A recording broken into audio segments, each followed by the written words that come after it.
Eh bien, salut tout le monde, et aujourd'hui on se retrouve pour une vidéo très particulière que j'attendais vraiment beaucoup. On va ensemble déballer le NXT Evo 4S de chez Obitech. Voilà, c'est une surprise pour vous comme pour moi finalement, parce que j'avais dans l'optique d'acheter cette voiture, mais pas si tôt en fait, plutôt dans 1 ou 2 mois.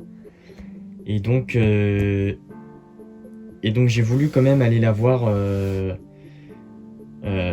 en magasin et elle m'a plu et on m'a dit voilà, qu'elle était disponible, tout ça. Je l'ai essayé et j'ai été chamboulé en fait. Je voulais ce modèle et quand je l'ai essayé, j'ai accroché tout de suite.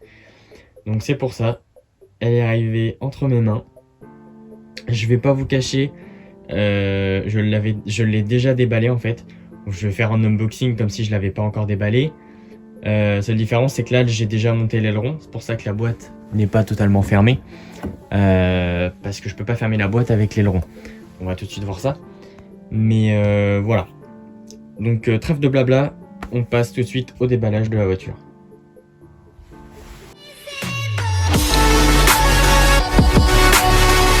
Donc tout d'abord, on peut voir sur la boîte, à première vue, que c'est un modèle 1/8e. Pour du tout-terrain, 4 roues motrices, qu'on peut l'équiper d'une batterie allant jusqu'à 4S. Donc moi j'ai pas encore de batterie 4S actuellement, donc je roule en 3S et ça va très bien, hein, c'est pas trop mal. Que nous avons un moteur brushless, qu'elle est en RTR, donc prête à rouler, c'est-à-dire qu'on la sort de la boîte, on peut directement rouler. Il n'y a rien à monter, mis à part l'aileron, mais bon, ça reste 2 vis qu'on met dessus, c'est très simple.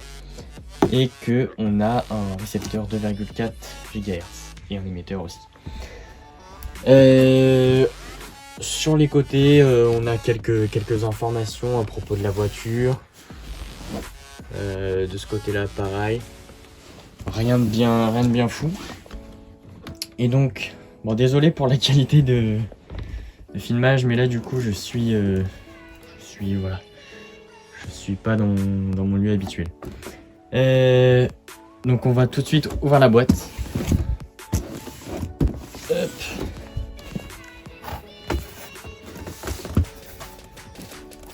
Et on va sortir le véhicule. Ne bougez pas, je vais essayer de sortir ça. Donc, hop. Ça se présente comme ça. Donc la voiture, elle est posée donc sur un carton comme ça. La télécommande, elle est restée dedans, je crois bien. Effectivement.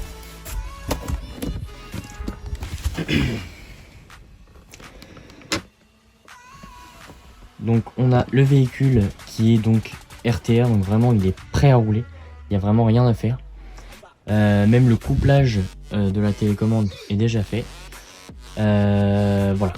On va commencer par la télécommande. C'est une KT2S Plus. Donc rien de bien folichon, mais pour une télécommande d'origine, ça fera très bien l'affaire. Voilà, j'ai d'ailleurs trouvé plutôt agréable à piloter. Parce que j'ai eu l'occasion déjà de faire un petit pack avec la voiture. Ça se voit pas, hein, j'ai roulé que sur du bitume. Du coup voilà, personnellement j'adore le design, même le choix des matériaux. On va en revenir plus en détail après sur les matériaux, mais à première vue ça a l'air vraiment très solide.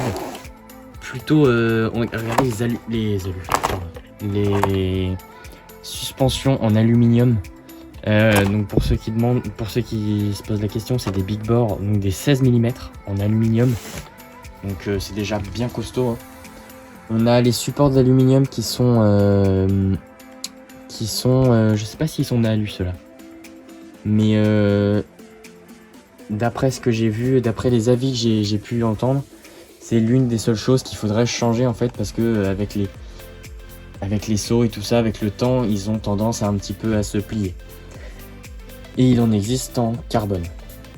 Donc ça sera peut-être un futur achat si jamais j'ai des problèmes avec cela. L'aileron, donc comme je vous ai dit, d'origine il n'est pas monté, mais c'est vraiment très simple. Il y a un caoutchouc là, hop, on met les vis, c'est monté. Voilà. Donc voilà pour l'extérieur du véhicule. On va regarder les pneus, c'est des Maxi Cross, ils sont assez sympas. Je vais vous poser ça.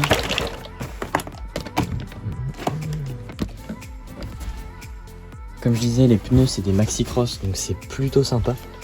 Vraiment, ouais, non, c'est vraiment, ils sont vraiment sympas. Et alors moi, il y a un truc que j'adore, extérieurement parlant, qu'on voit très peu et qu'il risque d'être très vite abîmé. Vous le savez sûrement, mais le châssis est magnifique. Je l'adore. Ce châssis, il est magnifique. Voilà, c'est tout ce que j'avais à dire. Il est vraiment resplendissant. J'ai pas d'autres mots. Voilà. D'ailleurs, c'est un beau bébé, hein, parce que à porter, ça fait quand même son poids. Si je dis pas de bêtises, on est autour des 3,2 kg. Bon, ça reste malgré tout un poids correct au vu de l'envergure de la voiture. C'est une 1/8, qui est quand même costaud, on peut le dire. On a du gros matériel dessus. On a quelque chose que j'avais jusqu'à présent jamais vu. Enfin, jamais vu, ça existe sur plein d'autres voitures, hein, mais je ne l'avais personnellement jamais vu. C'est des barres stabilisatrices qui se trouvent à l'avant et à l'arrière, qui sont reliées ici. Voilà, on a pareil à l'arrière, ici, donc cette barre là. Voilà, donc bah écoutez, on regarde rapidement la notice et ce qu'il y a dans la boîte en elle-même, et puis on regardera sous la carrosserie tout de suite après. Donc la notice, elle est dans ce carton où se trouvait la voiture. Donc on va regarder.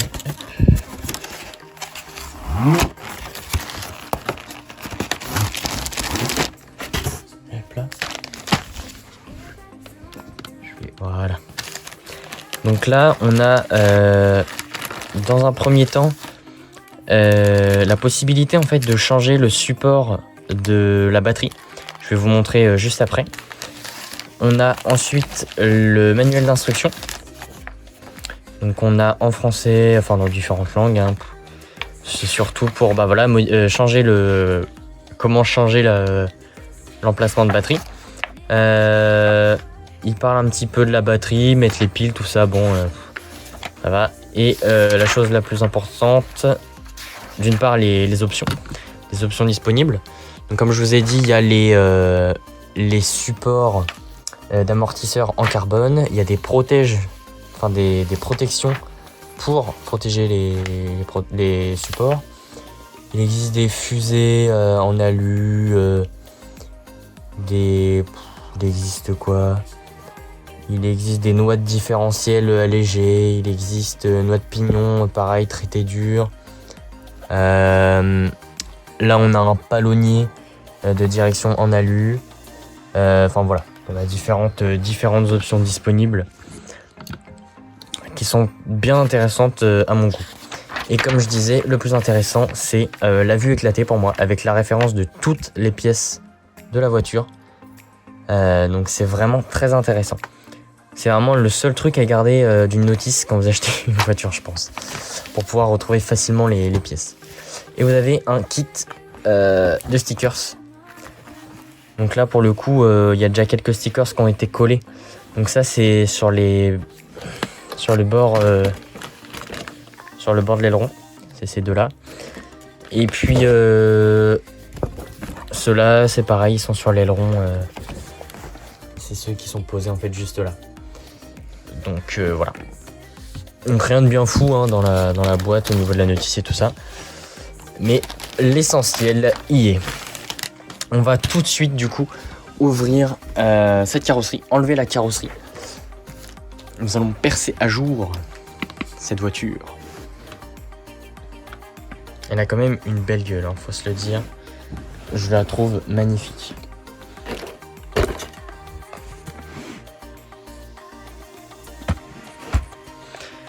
Tac, on enlève les 2 clips.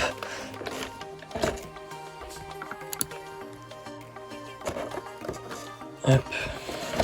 Et on enlève la carreau. Et le petit bout de l'antenne avec. Tac. Et là, on tombe sur du matériel de très bonne qualité. Je suis totalement satisfait de l'équipement de cette voiture sur tous les points. C'est-à-dire tant bien au niveau électronique parce qu'on a quand même un variateur connect de 100 ampères. C'est d'une fiabilité irréprochable.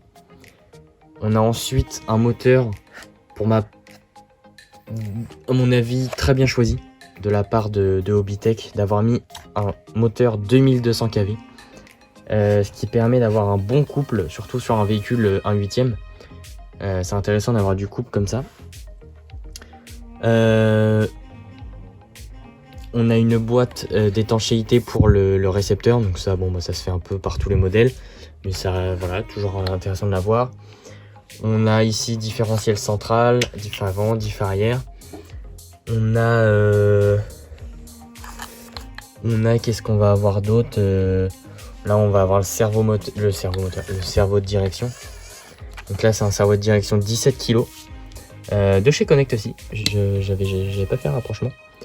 Donc ça suffit, hein, c'est pour un cerveau d'origine, c'est largement suffisant. Qu'est-ce que j'oublie d'autre? Pas grand chose. Mis à part que voilà, sur les anciennes NXT, je sais pas si vous vous rappelez, mais c'était il y avait 2 prises pour pouvoir le mettre en 2x3S ou 2x2S. Parce que les anciens NXT étaient en 6S. Ce qui, à mon avis, n'est vraiment pas terrible de mettre en 6S une voiture pareille. J'ai d'ailleurs pu faire la comparaison avec le gérant du magasin chez qui j'ai acheté cette belle voiture, que je remercie d'ailleurs. On a pu faire la comparaison. Donc j'avais celle-ci, elle est aux alentours de 400 €, hein, sur internet, on peut la voir à ce prix-là. Et pour 50 € de plus, on avait le NXT Evo 6S, donc les anciens, les modèles avec la carrosserie verte. Eh bien, il n'y a pas tant de différence que ça. On n'a même pas réussi à en trouver, pour vous dire. Enfin, pas tant de différence, non, c'est vraiment très très léger les différences qu'il peut y avoir. Mis à part, le moteur, c'est un 2000 kV sur le 6S, et je me demande si c'est pas un 150 ampères sur l'autre. Mais mis à part ça, je crois que sur tous les points, c'est vraiment le même. Bref, j'en étais au fait, voilà, le bac de batterie. Comme je vous ai dit tout à l'heure, le bac de batterie, il y a 2 attaches possibles. Il y a soit les attaches donc par le scratch, qu'on vient glisser. Bon, je l'ai pas là, mais vous avez compris le principe. On vient scratcher la batterie dans le bac. Et on a du coup la possibilité de monter ce support là qui vient se mettre comme ça et qui par la suite, je sais pas dans quel sens, se lève et du coup vous pouvez, voilà, vous mettez la batterie, vous refermez. Personnellement, je préfère les scratch. Dans le temps, peut-être que je changerai pour m'amuser, mais pour le moment, ça me convient très bien.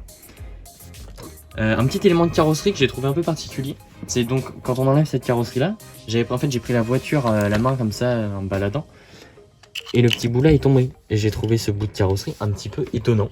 Je sais pas ce que vous en pensez, mais en fait, hop, il vient se glisser juste là. Ensuite, on vient remettre la carrosserie par-dessus et on vient clipser. Je trouve le système un peu particulier, mais pourquoi pas, voilà. Donc, écoutez, voilà, hein, je crois que j'ai à peu près tout dit sur la voiture. S'il y en a qui veulent mettre des précisions dans les commentaires, n'hésitez pas. Ça fera toujours plaisir. Et puis, dites-moi ce que vous pensez de la voiture aussi dans les commentaires, parce que je la trouve vraiment sympa. Je vais vous expliquer rapidement pourquoi j'ai changé. Je sais pas si vous vous rappelez de l'ancienne. Sinon, je vous invite à regarder mes anciennes vidéos. Niveau fiabilité, il n'y a pas à dire. je vais gagner. C'est-à-dire que j'avais une T2M XL EP. Elle date de 2000, je vais vous dire les conneries, mais c'est 2010, quelque chose comme ça. La voiture, à chaque fois que je la sortais, il y avait un truc qui pétait. Là, je dis pas que rien va casser, que c'est de l'incassable, voilà. Mais honnêtement, le matériel qu'il y a dessus paraît extrêmement plus fiable par rapport à l'ancienne. Heureusement d'ailleurs, vu le prix de la voiture et puis aussi c'est une voiture hyper récente, hyper bien équipée. Donc c'est ce que je vais chercher sur cette voiture. C'est pas de la performance parce qu'en fait par rapport à mon ancienne voiture, je gagne pas de performance. Honnêtement, je gagne pas de performance, que ce soit en vitesse de pointe, en accélération. Je gagne en couple. Est-ce que c'est intéressant? Je sais pas. Enfin, voilà, à vous de voir, mais c'est-à-dire que là, vraiment, vous avez un tracteur, hein, vous avez un couple tracteur avec ça. 2200 kV, c'est coupleux quand même. Hein, pour un véhicule de 3 kg, ça reste très coupleux.